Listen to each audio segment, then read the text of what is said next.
Untuk pengalaman goib nih ada nggak kira-kira? Diganggu apa gitu? Saya pernah beberapa kali dulu itu bukan sering, pernah beberapa kali itu direp-rep. Waktu itu ada kejadian, katanya ibunya ini pernah disihir sama seseorang. Itu sampai dia bisa terbang. Saya itu bener nggak sih, Set? Tiba-tiba dia di tembok sampai gitu. Terbang.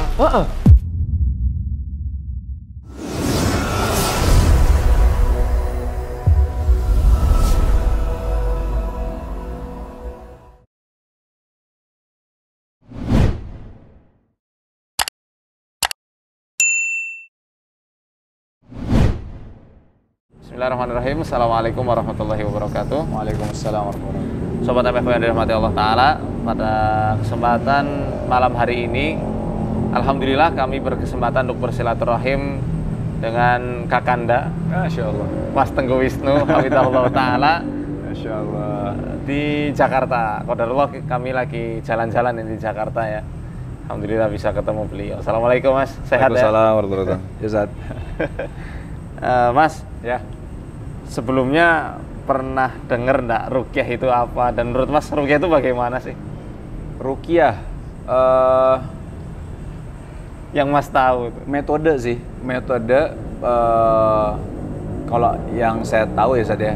Mungkin dari secara penjelasan definisinya mungkin bisa salah.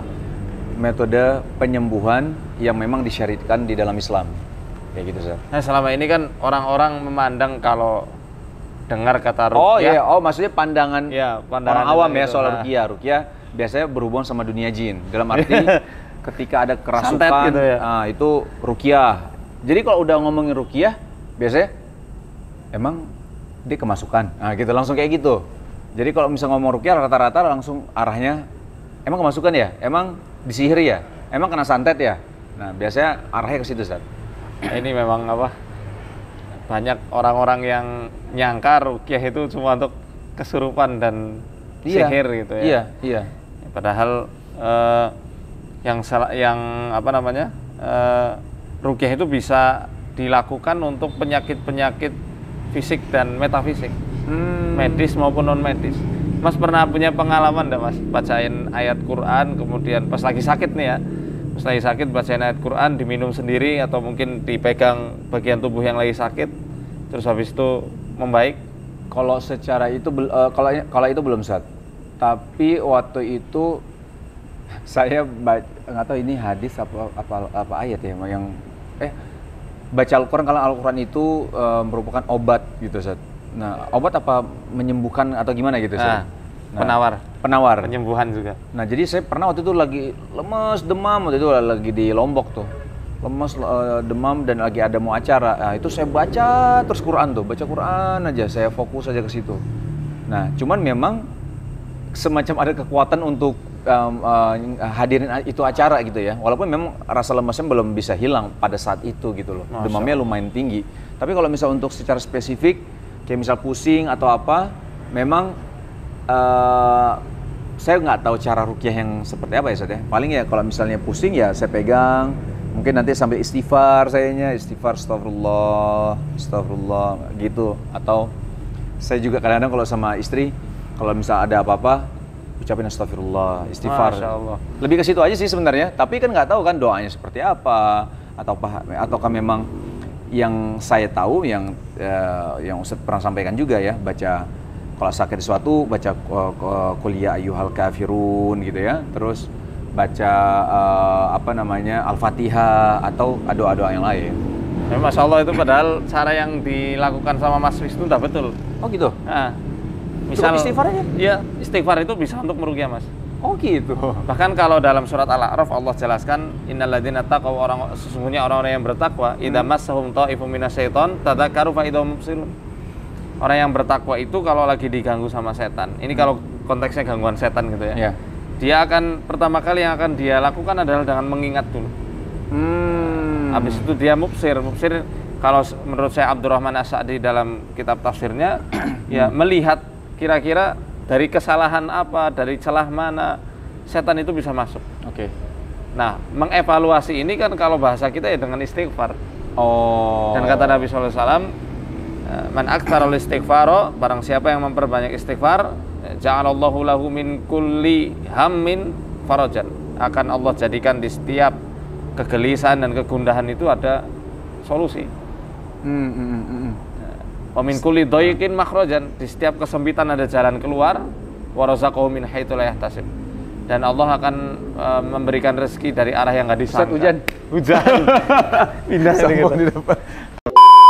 Ya mohon maaf karena hujan ini ya, kita jadi pindah tempat ke tempat yang lebih teduh. Jadi kembali ke tadi inti permasalahan apa yang sudah dilakukan Mas Wisnu. Mungkin teman-teman di rumah juga pernah melakukan hal yang serupa. Itu sudah betul sebenarnya. Emang istighfar bisa untuk ruqyah? Bisa. Ya. Nggak hanya istighfar saja. Tasbih, baca kalimat tahlil misalnya la ilaha illallah wahdahu la syarikalah lahul mulku wa lahul hamdu wa ala kulli syai'in qadir, atau kalimat-kalimat yang serupa itu sudah sangat bagus untuk penyembuhan. Setidaknya ala bidzikrillahi tatmainnul qulub, ketahuilah dengan zikir pada Allah hati itu nanti menjadi tenang. Adapun hati atau jantung adalah pusat, kalau itu baik seluruhnya, kalau rusak seluruhnya. Jadi apapun sakitnya ya biasanya yang dilakukan oleh para ulama adalah dengan mengevaluasi serta memperbaiki keadaan hatinya terlebih dahulu. Jangan istighfar itu.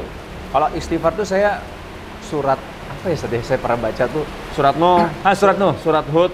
Ya, surat Nuh yang faqul tastaghfiru rabbakum innahu kana ghaffara. Itu jadi itu kalau saya nggak salah waktu itu ada imam siapa saat yang didatangi, saya pengen punya keturunan, saya pengen punya rezeki segala macam. Dibilang udah istighfar. Yang datang lagi istighfar. Sampai akhirnya ditanya, kenapa semua ditanya jawabannya istighfar aja? Akhirnya disebutkan dalilnya di surat Nuh. Makanya saya berpikir, karena kalau secara logika manusia, saya mikir ya, kalau Allah udah ampuni kita, apa sih yang nggak Allah kasih buat kita gitu? Betul. Jadi bahasanya udah Allah ampuni, ya kita tinggal berdoa sama Allah gitu kan?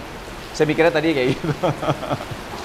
Bahkan Umar bin Khattab radhiyallahu anhu, dan kisahnya ini dikutip oleh Ibnu Katsir rahimahullah taala, tatkala beliau itu mau bertawasul di musim paceklik, bertawasul pada Allah supaya turun hujan, beliau tawasulnya dengan amal soleh, yakni dengan istighfar.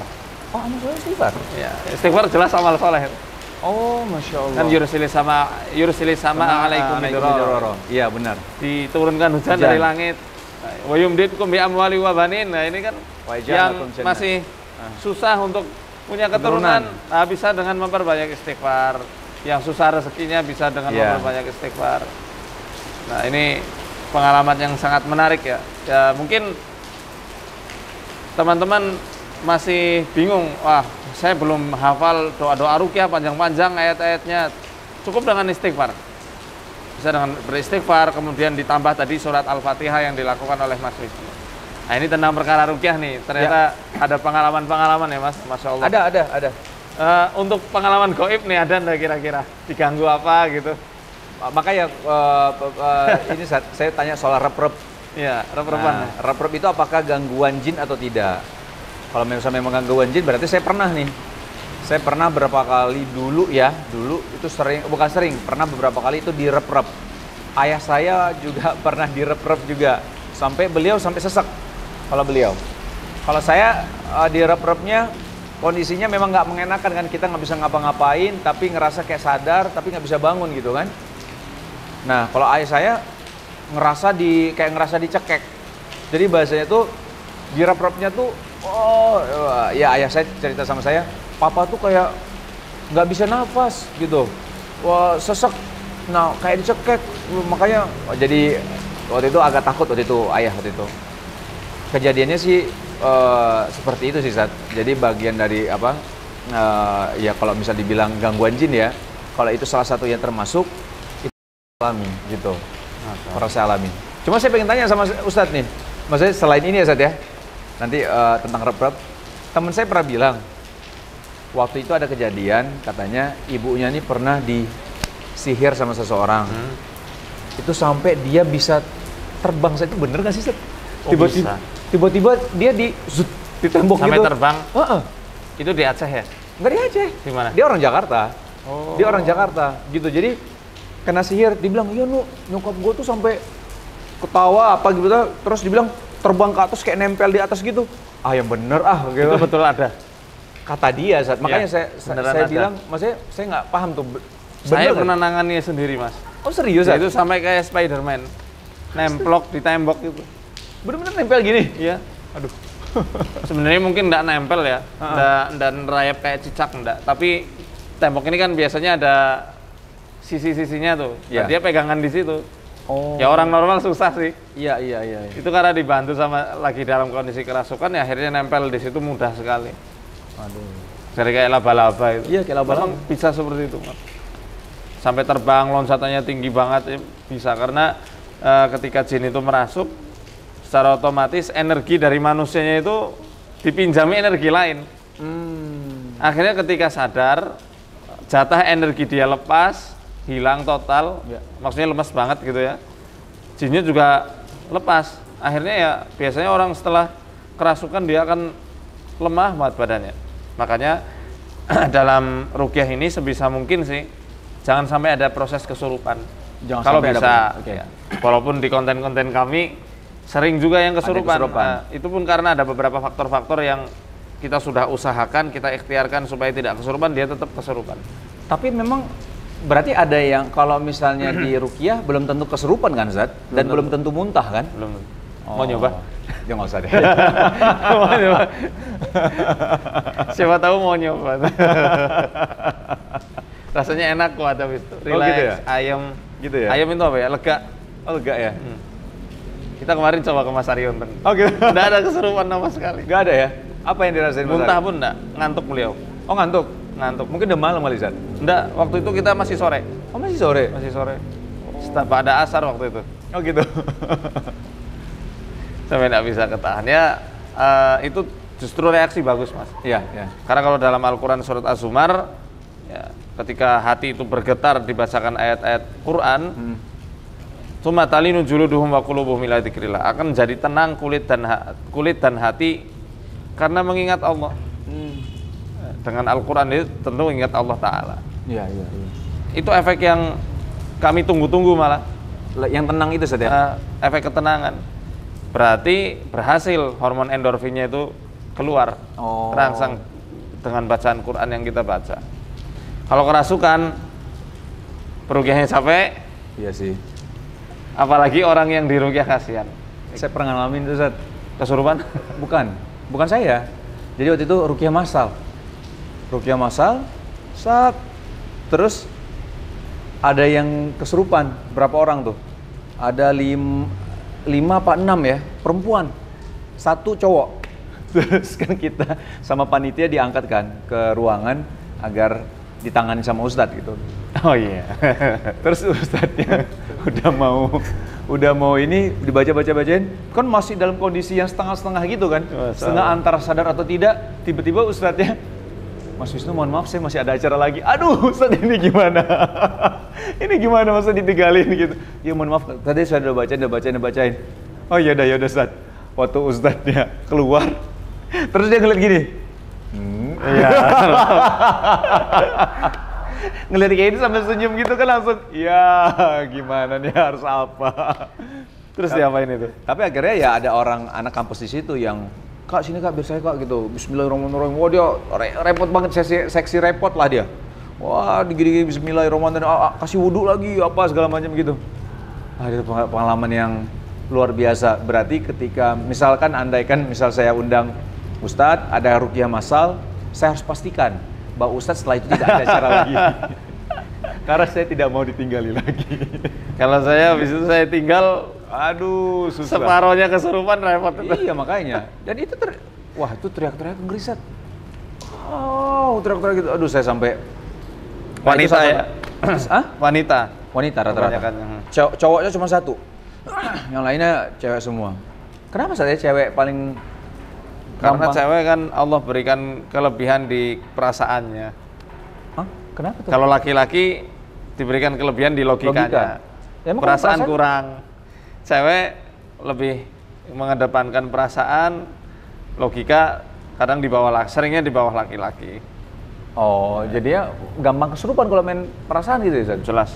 5 keadaan yang dijelaskan oleh Syekh Wahid Abdul Salam Bali ini kan semua keadaan perasaan manusia semua. Nah, adapun orang-orang yang diganggu kerasukan sampai berjam-jam, biasanya kalau kita lihat Mas, maksudnya dari matanya gitu, kita bisa pastikan entah orang tersebut punya trauma, punya kekecewaan, punya luka batin karena pola asuh yang mungkin dulu ketika kecil lihat KDRT atau mungkin mengalami pengalaman KDRT atau mungkin pernah punya pengalaman buruk. Misalnya suaminya meninggalkan dia kemudian sama wanita lain. Itu yang biasanya menjadikan kasus-kasus yang sering kasus kesurupan yang sering terjadi, seringnya di wanita. Kalau kita lihat, kalau kita tanya lebih dalam secara pribadi ya, empat mata sama pasien-pasien itu pasti mereka itu pertama kalau ndak punya masalah sama keluarganya, sama orang tuanya, pasti punya masalah sama suaminya. Atau merasa putus asa. Udah umur segini belum nikah-nikah, akhirnya dia berpikir yang tidak-tidak. Sudah suudzon sama Allah. Akhirnya jin menguasai dirinya itu lebih mudah lagi dan lebih parah itu Mas. Nah itu kalau laki-laki sampai kesurupan hebat juga perlu ditanyai juga itu. Kenapa Ustaz?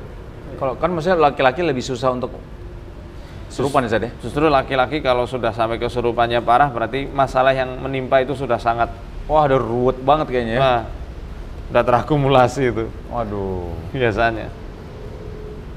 Tergantung kalau dia itu punya kesadaran diri yang kuat, insya Allah nggak sampai kerasukan hebat Mas. Kalau misalnya punya kesadaran kuat. Waktu itu sih ada yang satu muntah, yang satu lagi kesurupan. Satu lagi kesurupan, lemas aja yang satu lagi. Lemas aja. Itu reaksi lemas ketika dia lepas, dia akan lemas. Oh gitu. Biasanya kayak begitu. Orang-orang habis diruqyah kan rata-rata lemas. Apalagi peruqyahnya. Kalorinya luar biasa Mas, itu Mas Imam. Oh gitu. Beliau kan nyuting. Kalori yang keluar di jamnya itu sampai 1000 lebih. Padahal cuma nonton ruqyah. Cuma nemeni. Nah, saya berapa wallahu a'lam bishawab. Harusnya saya langsung kayak Mas Wisnu. Tapi wallahu a'lam bishawab ini. Kenapa saya kepalakannya? Masya Allah. Kalorinya besar. Kalorinya besar Ustaz ya? Yang keluar. Wallahu a'lam kenapa bisa gitu. Saya juga enggak bisa menjelaskan. Belum bisa menjelaskan. Mungkin kali Ustaz.